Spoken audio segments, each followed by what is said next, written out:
Like all immigrants, our family encountered an unfamiliar world, language barrier, not knowing the subtleties of culture and mentality. Something just seemed strange every time you change our country. It's always something new. We had to learn a lot. For example, like how to smile at strangers. We had to re-educate ourselves in some ways. New knowledge only enriches you. I don't think the move dramatically changed my identity as an artist, but it helped me look at myself from the outside. And as I would like to think, become a little wiser.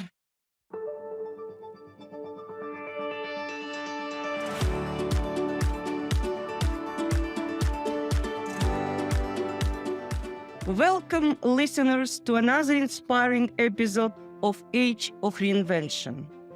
I am your host, Emily Bron, and today we have the pleasure of exploring the art of transformation with incredibly talented Juliana Kolesova. Juliana's artistic journey is compelling narrative of crossing borders, embracing new cultures, and redefining personal and creative identity. From the historic landscapes of Russia to the vibrant communities in Toronto, Canada, and the serene beauty of Montenegro, Juliana has not only changed her surroundings, but has allowed each place to leave its imprint in her art and lifestyle.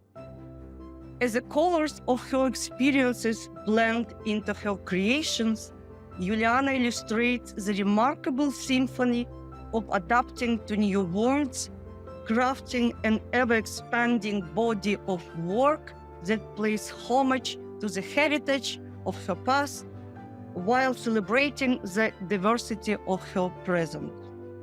Today, she shares her insights on how relocating internationally has molded her life and craft. Let us journey through the landscapes of Juliana's artistry shaped by her migrations. Each is a testament to the boundless power of embracing change and finding new muses in the places one calls home. Hello, Juliana. It's wonderful to have you here in my studio today. Hi, Emily. Thank you for having me. Welcome to the show. And telling the truth, I was looking forward for a long time to have you with me and really excited about this time together. Relocating internationally is a significant life event, especially for people over 50. You relocated overseas several times during your adult lifespan. Can you share with us what motivated your move from Russia to Canada, later to Montenegro, and how this experience has influenced your life and art? First of all, I moved from Kazakhstan to Moscow. It happened in 1970s. It's also a pretty big move. It is important for me to change something in my life from time to time. I'm sure that routine is pretty harmful, both for an artist and for a person in general. Every move for me, it's not only difficulties or challenges. There are also new opportunities, new impressions, new knowledge. It is, I would say, an expansion of horizons. Thank you very much. It's, by the way, completely my definition of value of relocation in this age time. And I'm really happy that we are there is resonation in our ideas and outlook on this. Having relocated internationally, what challenges did you face in establishing your new home, new social circle, and yourself as an artist in a new country, In your case, it was 3 times. Yes. Like all immigrants, our family encountered an unfamiliar world, language barrier, not knowing the subtleties of culture and mentality. Something just seems strange every time you change our country. It's always something new. We had to learn a lot. For example, like how to smile at strangers. We had to re-educate ourselves in some ways. Yes, adapting to a new country often involves embracing new culture, sometimes new language. In your case, it was at least twice. And how do you feel these aspects of your move shape your personal and professional identity as an artist? As I already said, new knowledge only enriches you. I don't think the move dramatically changed my identity as an artist, but it helped me look at myself from the outside. And as I would like to think, become a little wiser. Okay, let's dive a little bit inside if possible. You have lived and worked in Kazakhstan, in Russia, Canada, and Montenegro. Very different places. How do you think these diverse lifestyles, your personal and cultural environment in the countries has been reflected in your work, if at all? Yes, of course, definitely. I always say, art is a mirror of the world. It reflects absolutely everything. And as far as I know, for your work, reinvention is one of the central themes of your work as well as my podcast.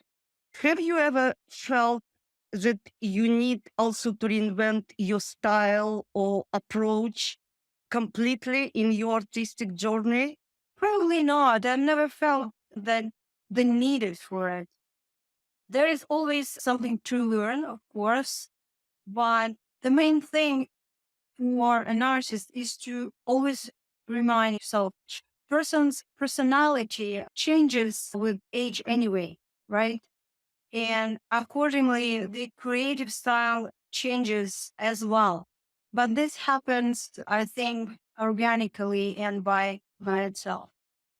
Okay, as time changes, yes, as we live in through the new social, political, cultural changes, I believe it affect your art and media you're working with, yes?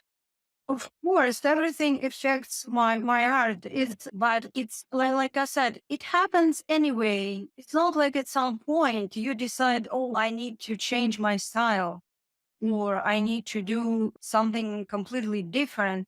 It's not like that. It's just I don't know. It just happens. Like everything happens. And I think I believe in intuition, especially in art. Intuition always tells you what to change or what not to change or what to do to express yourself. Juliana, your art beautifully captures emotions and stories. It's actually storytelling. Can you share with us what initially drew you to art and illustration? I don't think something drew me to that because from that very young age, I only wanted to be an artist, nothing else. I think I was born with that. And I know your portfolio showcases a variety of styles and subjects and sometimes objects, from children book illustration to more complex historical figures. How do you decide on style approach, or it's again just happened as you say?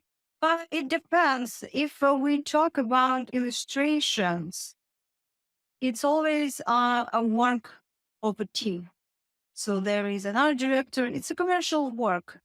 So altogether, this team decides on the style and how to approach this project.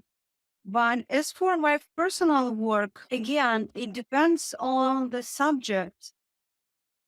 This idea comes to your head, and with the style, with the, I don't know, it's very intuitional progress. It's really hard for me to say. How do you maintain a connection to your cultural roots in your art while also being influenced by the new settings and cultures you have been immersed in different countries?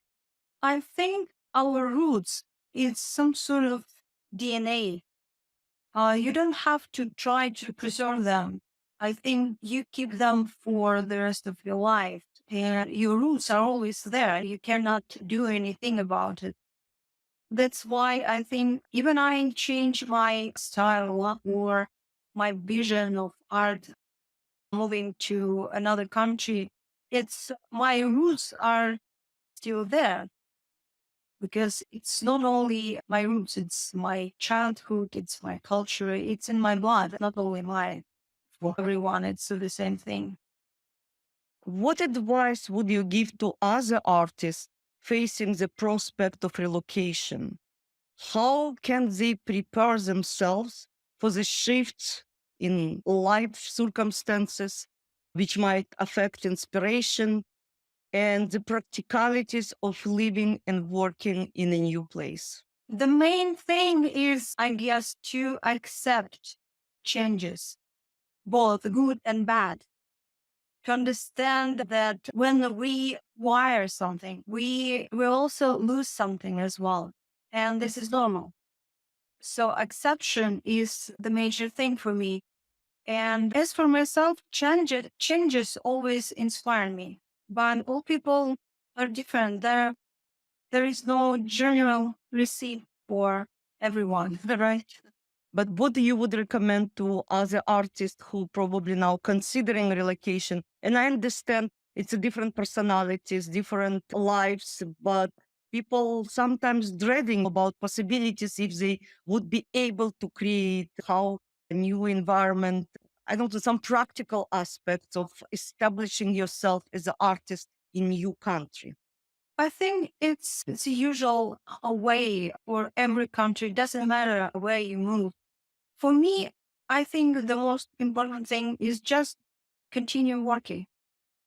And when you work, you have something, you have this project in your head and you some sort of goal, and you go there step by step, you're moving somewhere. And I believe if you do these steps, you will come somewhere, right? You will see the other people, the other arts, you get familiar with this culture, you talk to people, you do your research, and but the most important thing is do not stop working. Just get inspiration from the new things. Something you've never seen before. And for me, it's always an inspiration. When I moved to Montenegro, I started doing so many different things I've never done before. I tried absolutely. And it was surprisingly for myself that I started, for example, painting icons or doing some unusual crafts. Or recently, I finished the series of work in absolutely new technique for me. And although it was something completely new, I was so excited that I finished it pretty quickly. It took half a year to finish this series, and this series will be presented next year. Oh, congratulations. And I'm always inspired myself and sometimes with your work when I see it on Facebook or website. And I believe many people who would see it would agree with it. It gives me even not only inspiration, but a lot of food for thought and sometimes very strong emotions, I would say, which not many other works like artists can ignite in me, I would say. Maybe because we are aligned in some our worldview, but I believe even people who don't know you will get a fresh sense of something unusual. And telling the truth, like your latest work, as you say, work project, your latest portfolio for me was even signal of like how it's possible to create such a work from such materials. I sometimes didn't understand like this new media, and I'm not artist, but I understand that how it's unusual from the outsider to look. I even cannot. I was trying to think about your process, and I understand that it might be your creational process or secret, and it's impossible to describe inspiration. But what prompted you to start to work with new media?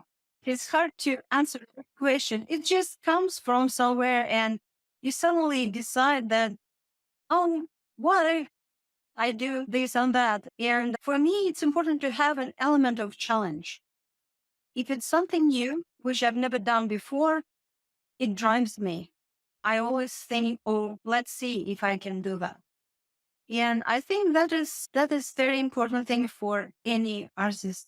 Try new things. I know there are a lot of commercial artists who I am commercial illustrator myself, and I know that sometimes you just do something for a living and you have to do it pretty well to make money. And it's easier to get into a certain niche and continue creating the things you really do well.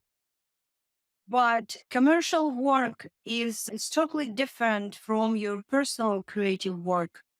Here, you have to change something. You have to try new things.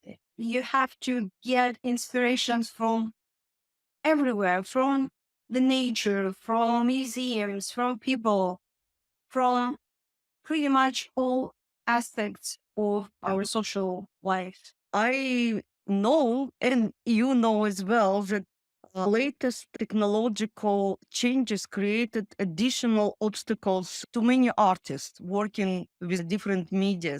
I was speaking, for example, with young Czech opera singer and about the issues, and she's trying to reinvent herself now through the podcasting, for example. And because of AI, which it made creation from the artwork to actually this production, as you would say. So the work by AI, which is developing very quickly, affect actually day-to-day life, I would say, of artists like you. Like I hear about the issues about musicians when music is all creative, I would say, industry or on the verge of reinvention. And I understand how it can be frightening for some because it's something that you are not expected.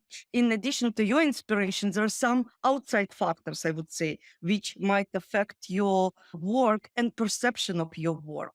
What you can say in this regard? Yes, it's happening, and you cannot stop the technology. It's a very powerful movement.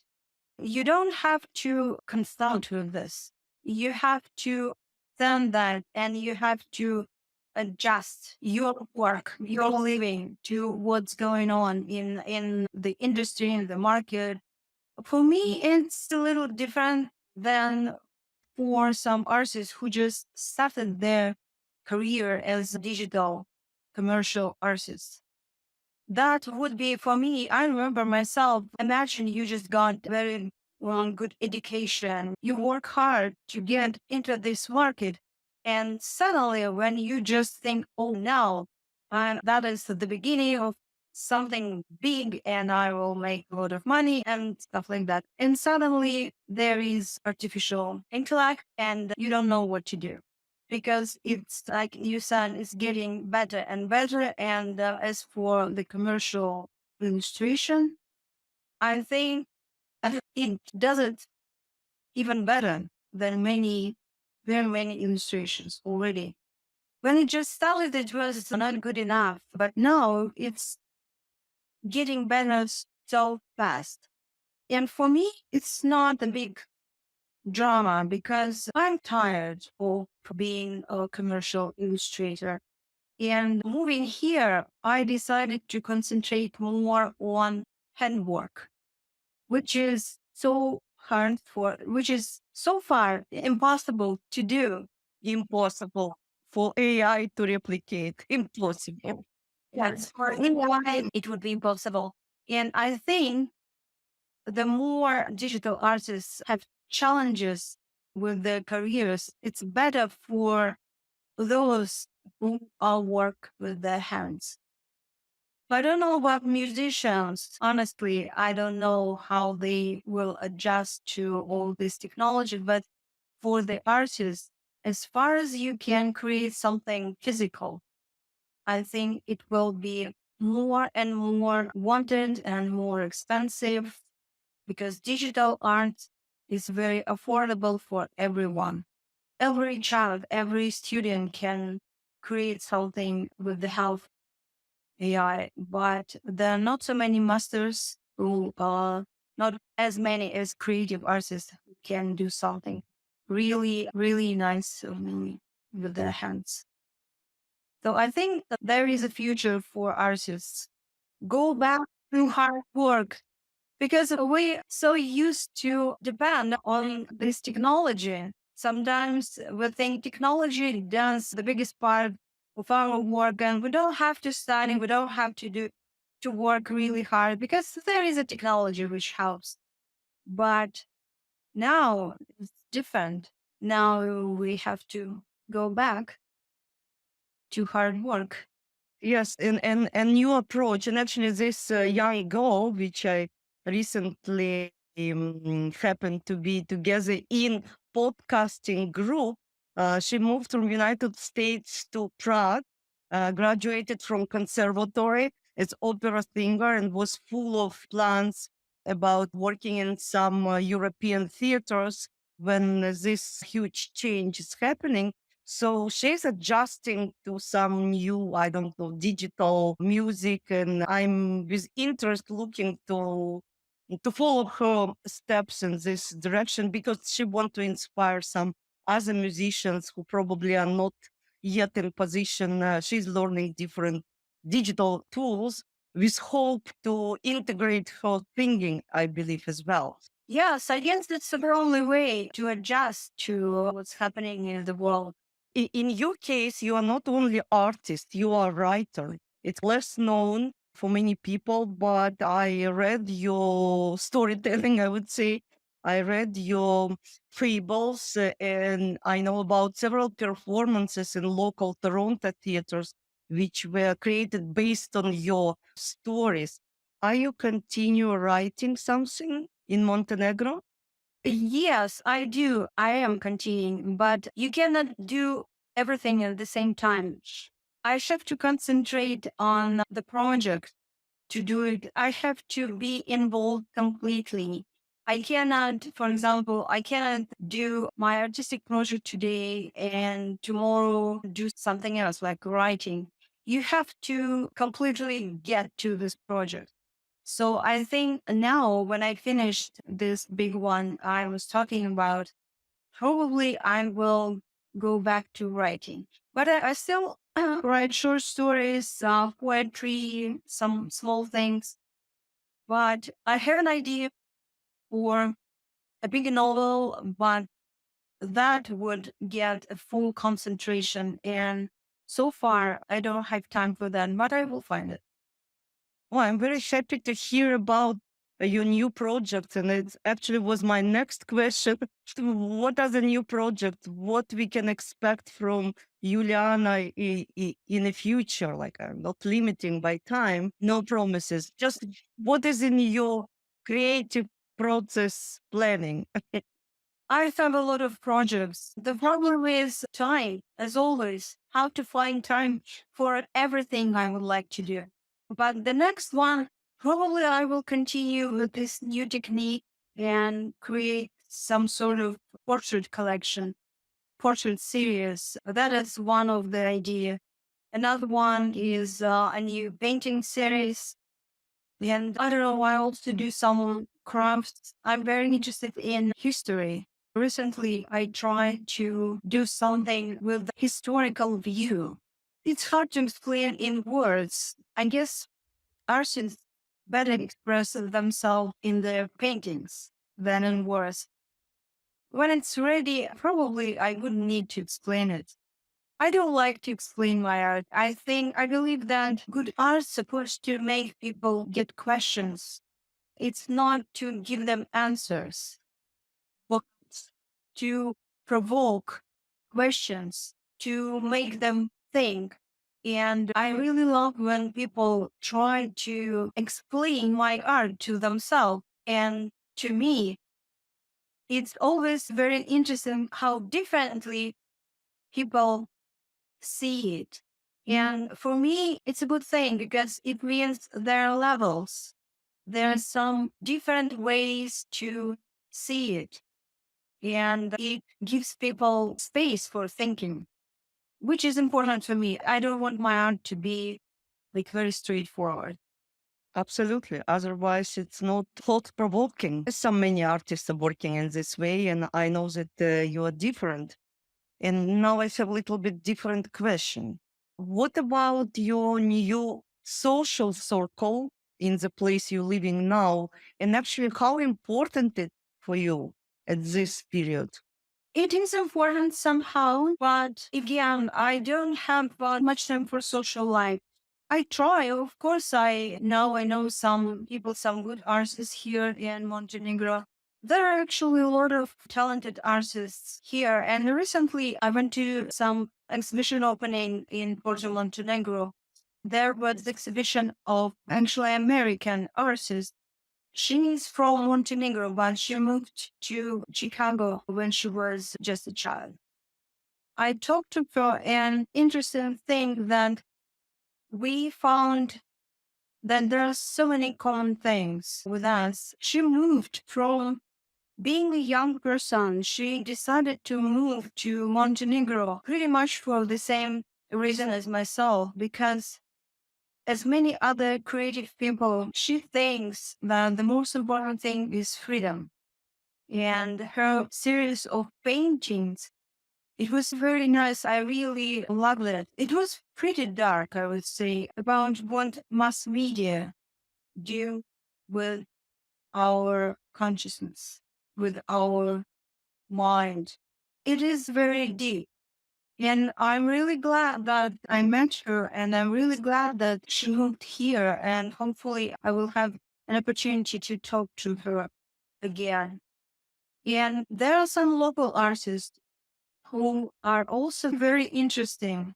It's different from, let's say, American art or it's very local, but also sometimes very thoughtful and deep.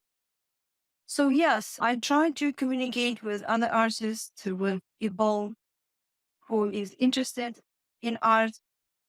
But be honest with you, probably you know that Montenegro is not a country of art. It's not Italy or UK. It's a very quiet and beautiful country. I got a lot of inspiration from the nature, from this quiet environment where everything helps me to concentrate on my art, which is, I found, a really important and good thing. Because in a big cities, there's so many distractions. Absolutely. It actually was a reason for me to ask this question.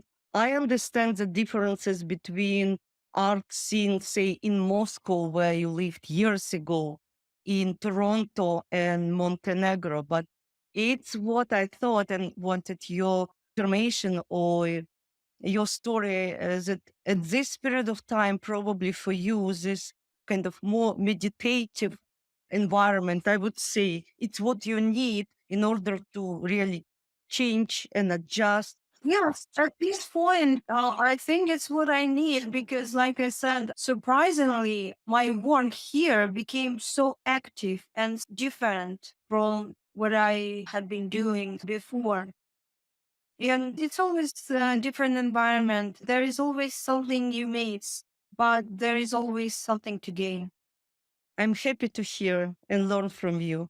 And I know that Montenegro is a small country, but I'm happy to know that you already met somebody because to be around or to have, some like-minded people, it's very important for you, actually for everyone.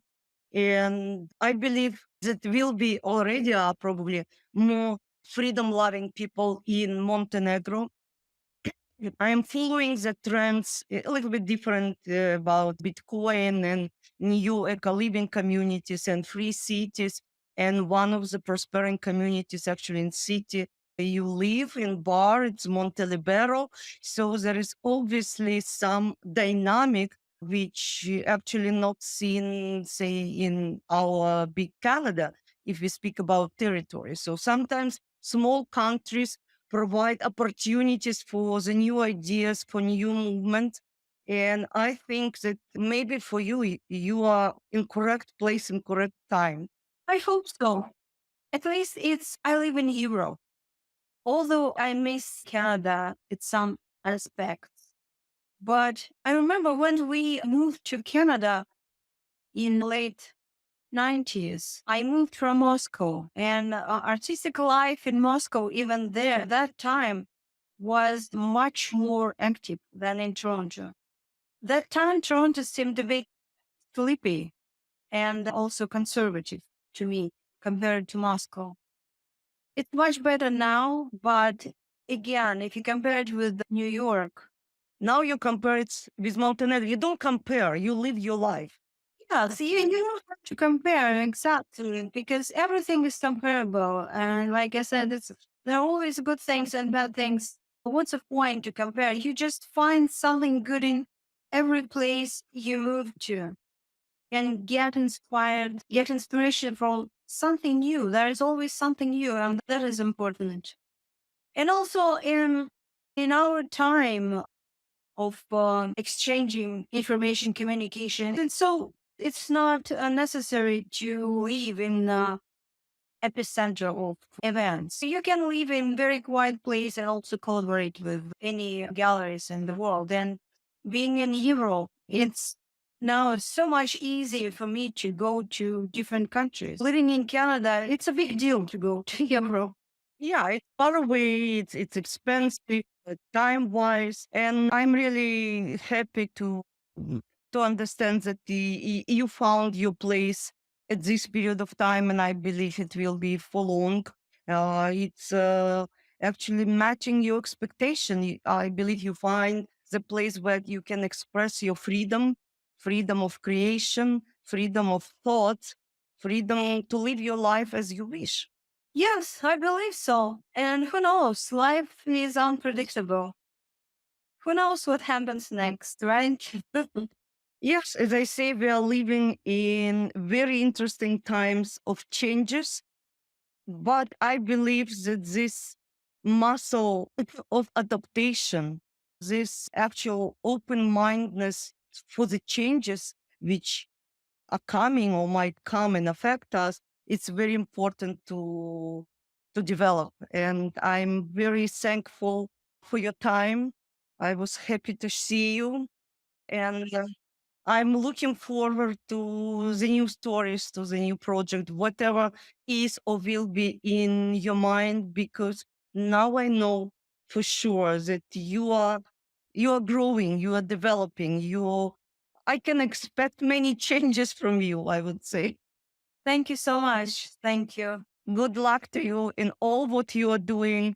Enjoy the nature, enjoy solitude, which you do probably sometimes. Enjoy new people, new faces, new ideas.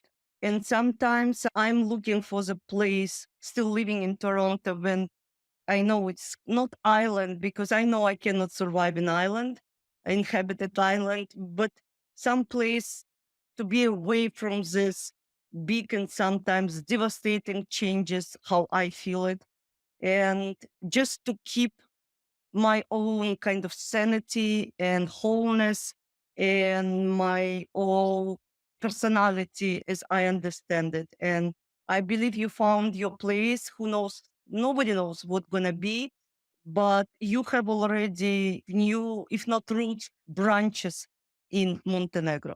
Thank you so much. Thank you, Emily, for having me.